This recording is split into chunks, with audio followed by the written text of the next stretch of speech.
এবার জনাব সভাপতিকে তার স্বাগত ভাষণ দেওয়ার জন্য আমি অনুরোধ করছি।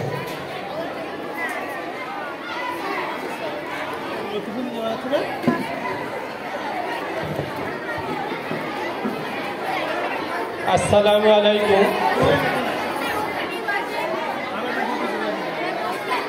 আমার সকল সহকর্মীবৃন্দ এবং উপস্থিত সকল ছাত্রছাত্রীদের উদ্দেশ্যে আন্তরিক সালাম প্রদান করি। তোমরা ইতিমধ্যে শুনেছ যে আমাদের এই যে উপরে ব্যানারে লেখা আছে সিরাতুন নবী সাল্লাল্লাহু আলাইহি ওয়াসাল্লামের আলোচনা সভা, তাই তো? তা বিশ্ব নবী দিবস সেই উদযাপন আমরা এখানে করছি তোমাদেরকে নিয়ে। কাজেই তোমরা কিন্তু সবার আগে একদম চুপচাপ হয়ে যাও। সকল ছাত্রছাত্রীদেরকে বলছি, যারা এই মজলিসে বসেছো তারা প্রত্যেকে চুপচাপ হয়ে যাও, এবং যারা উপরে আছো, উপরে যারা যে সকল ছাত্রছাত্রী আছো এখনো, তারা নিচে নেমে এসো। কোনো মতেই কিন্তু তোমরা দেরি করবে না। আমাদের এই প্রোগ্রাম অল্প সময়ের জন্য, খুব মন দিয়ে শুনবে। আমাদের নবীর নাম কি বলতো? হযরত মুহাম্মদ সাল্লাল্লাহু আলাইহি ওয়াসাল্লাম, তাই তো? এই যে আমরা বলি সাল্লাল্লাহু আলাইহি ওয়াসাল্লাম, কেন বলি? মনে রাখবে, নবীজির উপরে আমাদেরকে দরুদ পড়তে হয়। শুধু আমরা নই, পৃথিবীতে যত ফেরেশতা আছে, সৃষ্টিকুল আছে, প্রত্যেকেই কিন্তু তার নিজ নিজ ভাষায় নবীর উপরে কিন্তু দরুদ পড়ে। দরুদ সব থেকে ছোট দরুদ হচ্ছে, আমার সঙ্গে বলো, সাল্লাল্লাহু আলাইহি ওয়াসাল্লাম। এইটা যে দরুদ আমরা অনেকেই জানি না, এটা হচ্ছে সব থেকে ছোট দরুদ। আরও অন্যান্য অনেক দরুদ শরীফ রয়েছে।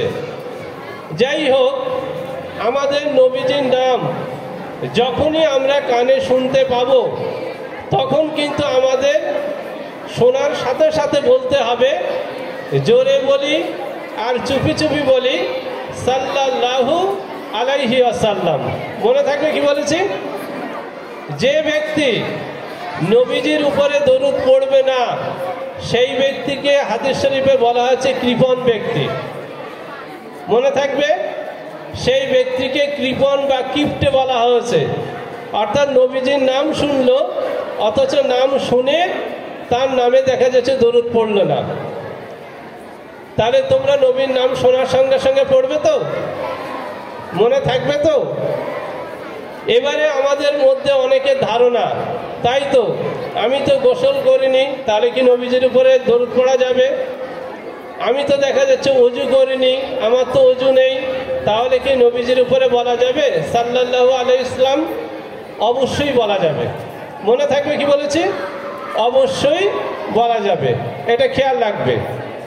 আরেকটা জিনিস দেখো, যে হযরত মুহাম্মদ সাল্লাল্লাহু আলাইহি ওয়াসাল্লাম তিনি কিন্তু একটা গোত্রের বা একটা অঞ্চলের কিংবা একটা দেশের কিন্তু নবী নন। তিনি কিন্তু সমস্ত জগৎ, সমস্ত পৃথিবীর সমস্ত সৃষ্টির কিন্তু তিনি নবী। এবং সে কথা কিন্তু কোরআন শরীফে অনেক জায়গায় আছে। যেমন কোরআন শরীফে সূরা আরাফ বলে একটা সূরা আছে। সূরা আরাফের 158 নম্বর একটা আয়াত আছে।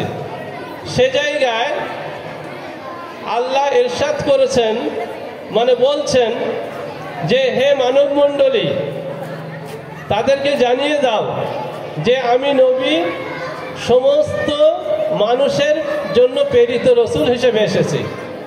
তাহলে হযরত মুহাম্মদ সাল্লাল্লাহু আলাইহি ওয়াসাল্লাম তিনি কিন্তু শুধু মুসলমানদের নবী নন, তিনি পৃথিবীর জাতি ধর্ম বর্ণ নির্বিশেষে সকল মানুষের, এবং আমি প্রথমেই বলেছি সকল সৃষ্টির কিন্তু তিনি নবী। মনে থাকবে কি বলেছি? আচ্ছা, এবারে বলো তো, এই আমাদের নবীজির উপরে কোনো জীবনী, তোমরা জীবনীমূলক কোনো বই পড়েছ? আচ্ছা, যারা নবীর জীবনী পাঠ করেছে এরকম কোনো বই পড়েছ? আমাদের গ্রন্থাগারে, লাইব্রেরিতে কিন্তু অনেক বই রয়েছে নবীজির জীবন সংক্রান্ত। তাই এরকম কোনো বই পড়েছ কি কেউ? যদি কেউ পড়ে থাকো হাত তোলো তো। কেউ পড়নি? এটা খুব আফসোসের বিষয়। দেখবে তোমরা বিভিন্ন মেলায় যাও, বিভিন্ন ধর্মীয় জলসায় যাও, সেখানে কিন্তু অনেক ধর্মীয় পুস্তক কিন্তু থাকে। আর আমাদের এই যে সাংস্কৃতিক প্রতিযোগিতা হয়, বছরের বিভিন্ন প্রোগ্রাম হয়, তাতেও কিন্তু আমরা তোমাদেরকে বিভিন্ন বই গিফট দেই, পুরস্কার স্বরূপ কিন্তু বই বিতরণ করা হয়। তার মধ্যেও দেখবে নবীজির জীবনীমূলক বই কিন্তু দেওয়া হয়। তাহলে তোমরা দেখো যে যিনি বিশ্ব নবী এবং যিনি সমস্ত মানুষের থেকে সব থেকে উত্তম মানুষ, হযরত মুহাম্মদ সাল্লাল্লাহু আলাইহি ওয়াসাল্লাম, তিনি যে সব থেকে উত্তম মানুষ একথা কিন্তু আল্লাহই বলেছেন, আমি বা আমরা কিন্তু কেউ বলিনি। কোরআন শরীফে সূরা আহজাব বলে একটা সূরা রয়েছে, দেখবে ওখানে একটা আয়াত রয়েছে। সেই আয়াতটা আমি তোমাদেরকে পড়ে শোনাচ্ছি। আয়াতটা হচ্ছে, লাকাদ কানা লাকুম ফি রাসূলিল্লাহি উসওয়াতুন হাসানা। এর মানে হচ্ছে অবশ্যই তোমাদের জন্য আল্লাহর রাসূলের মধ্যে রয়েছে উত্তম আদর্শ। পৃথিবীতে বহু মানুষ এসছেন, আসবেন, অনেক মহামানব আছেন, সকল মহামানবকে আমরা সম্মান করি। তোমরা এই দিকে মন দাও, সমস্ত মহামানবদেরকে আমরা সম্মান করি, শ্রদ্ধা করি। কিন্তু বিশ্বনবী সাল্লাল্লাহু আলাইহি ওয়াসাল্লাম, তিনি যে সবার থেকে উত্তম, সর্বশ্রেষ্ঠ, এ কথা কিন্তু আল্লাহ নিজেই ঘোষণা দিয়েছেন কোরআনুল কারীমের মধ্যে। কাজেই আমাদেরকে খেয়াল রাখতে হবে সেই বিশ্ব নবীর আদর্শ অনুযায়ী যেন আমরা আমাদের জীবনটা গঠন করতে পারি। মনে থাকবে তো? আর একটা জিনিস বলি, একজন রাইটার, লেখক, অমুসলিম রাইটার, নাম হচ্ছে মাইকেল এইচ হার্ট। তিনি একটি বই লিখেছেন, সেই বইটার নাম হচ্ছে the 100, a ranking of the most influential persons in history. সারা পৃথিবীতে 100 জন মনীষীর নাম, 100 জন মনীষীকে নিয়ে একটি বই তিনি রচনা করেছেন। ওই বইটা দেখবে আমাদের লাইব্রেরিতে রয়েছে।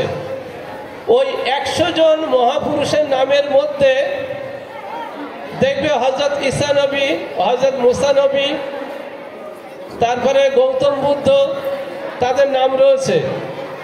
আর সেই 100 জনের মধ্যে সবার আগে যার নাম রয়েছে 1 নম্বরে, তার নাম হচ্ছে আমাদের নবী হযরত মুহাম্মদ সাল্লাল্লাহু আলাইহি ওয়াসাল্লামের নাম। ওই রাইটারকে প্রশ্ন করা হয়েছিল, বই বার হওয়ার পরে প্রশ্ন করা হয়েছিল যে 100 জন মহামানবের মধ্য থেকে আপনি কেন হযরত মুহাম্মদ সাল্লাল্লাহু আলাইহি ওয়াসাল্লামকে 1 নম্বরে রেখেছেন? উনি বলেছিলেন, আমি যত মহাপুরুষের জীবনী পাঠ করেছি তার মধ্যে মনে হয়েছে ইতিহাসে সর্বাপেক্ষা প্রভাবশালী এবং সব থেকে সুন্দর মানুষের নাম, মহামানবের নাম হযরত মুহাম্মদ সাল্লাল্লাহু আলাইহি ওয়াসাল্লাম, তাই তার নাম 1 নম্বরে রাখা হয়েছে। মহামানব, তিনি কিন্তু তার উদার চিন্তা ভাবনা ছিল যখন তিনি মক্কা শরীফে জন্মগ্রহণ করেন। আচ্ছা বলো তো, নবীজি জন্মগ্রহণ করেন কত খ্রিস্টাব্দে? 570 খ্রিস্টাব্দে। শুকরিয়া, 570 খ্রিস্টাব্দে কিন্তু তিনি জন্মগ্রহণ করেন। তিনি কোন বংশে জন্মগ্রহণ করেন? কুরাইশ বংশে। মনে থাকবে, তিনি কুরাইশ বংশে জন্মগ্রহণ করেন। আর আরবের মধ্যে কুরাইশ বংশ কিন্তু খুব উচ্চ বংশ, খুব সম্ভ্রান্ত একটা বংশ। সেই বংশে তিনি জন্মগ্রহণ করেছিলেন। ঠিক আছে, এবারে বলি, তিনি যুবকদের নিয়ে একটি সংগঠন গড়েছিলেন। সেই সংগঠনটার নাম কি বলতে পারো? কে বলতে পারবে বলো তো দেখি? তিনি যুবকদের নিয়ে একটি সংগঠন গড়েছিলেন।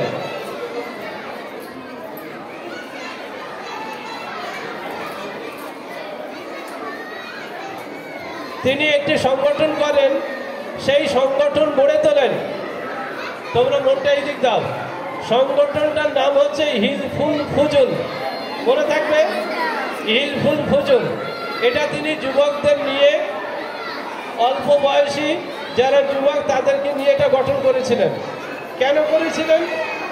না, মক্কায় সেই সময় লুটতরাজ, তারপরে অত্যাচার, অন্যায়, অবিচার, এইগুলো অনর্গল চলছিল। সেই সন্ত্রাস, সেই অবিচার, অন্যায় দূর করার জন্য হযরত মুহাম্মদ সাল্লাল্লাহু আলাইহি ওয়াসাল্লাম তখনও কিন্তু তিনি নবী হননি। সেই অবস্থায় তিনি হিলফুল ফুজুল গঠন করেছেন। সেই অবস্থায় তিনি হিলফুল ফুজুল গঠন করেছিলেন এবং সমাজের এই অন্যায় অবিচার সেগুলো তিনি দূর করেছিলেন। আর একটা জিনিস বলি, প্রিয় ছাত্রছাত্রী, আমরা যখন পানি পান করি তখন অনেকেই কিন্তু এক ঢোকে পানি পান করি। এটা কিন্তু ঠিক নয়। নবীর সুন্নত হচ্ছে নবীজি যেভাবে পান করেছেন, যেভাবে বলেছেন, আমাদেরকে সেইভাবে পানি পান করতে হবে।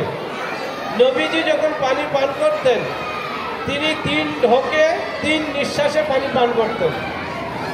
প্রথমে একবার খেলেন, খেলে আবার ওটা নামিয়ে দিলেন, একটা নিঃশ্বাস নিলেন, আবার দেখা যাচ্ছে আরেকটা নিলেন, খেয়ে আবার দেখা যাচ্ছে গ্লাসটা নিচে দিলেন, তারপরে তৃতীয়বার আরেকবার দেখা যাচ্ছে পানি পান করলেন, নিঃশ্বাস ছাড়লেন। তাহলে এইভাবে 3 ঢোকে কিন্তু নবীজি পানি খাওয়ার কথা বলেছেন। এটা খেলে কি হবে? আজকে যারা ডাক্তার, আজকে যারা গবেষক, তারা বলছেন মানুষ যদি এক ঢোকে পানি খায়, গড়গড় করে দেখা যাচ্ছে পানি খেয়ে নিল আধা বোতল, এতে কি হবে? সব থেকে বেশি ক্ষতি হবে তার পাকস্থলী। সব থেকে বেশি ক্ষতি হবে তার পাকস্থলী। কাজেই তার শরীরে বিভিন্ন ধরনের ক্ষতি হয়।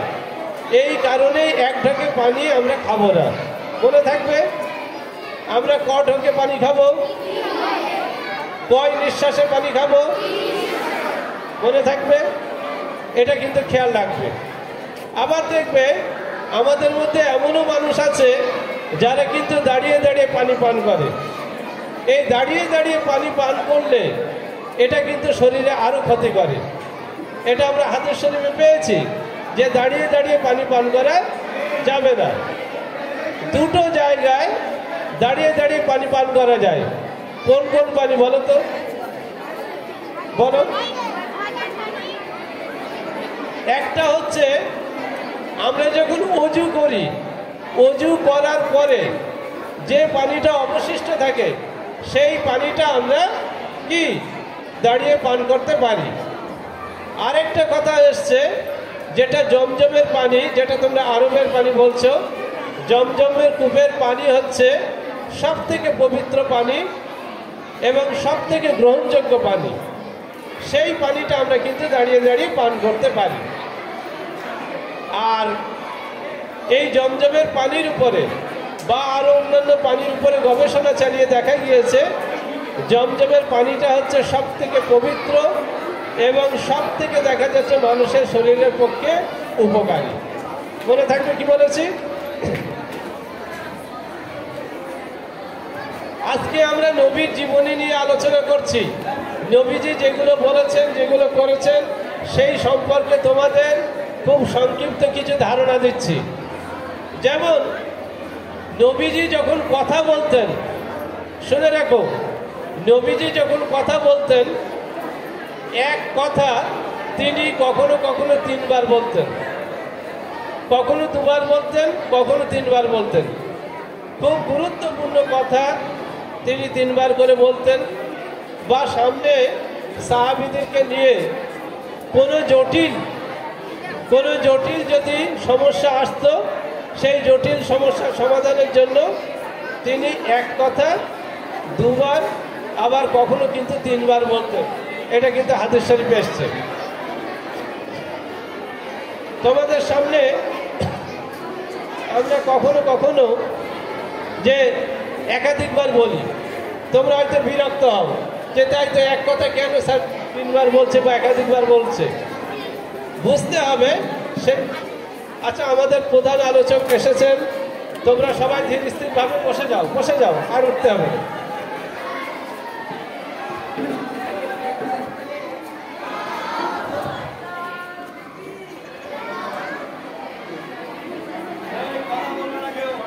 আজকে আমার আলোচনা এখানেই সমাপ্ত করলাম।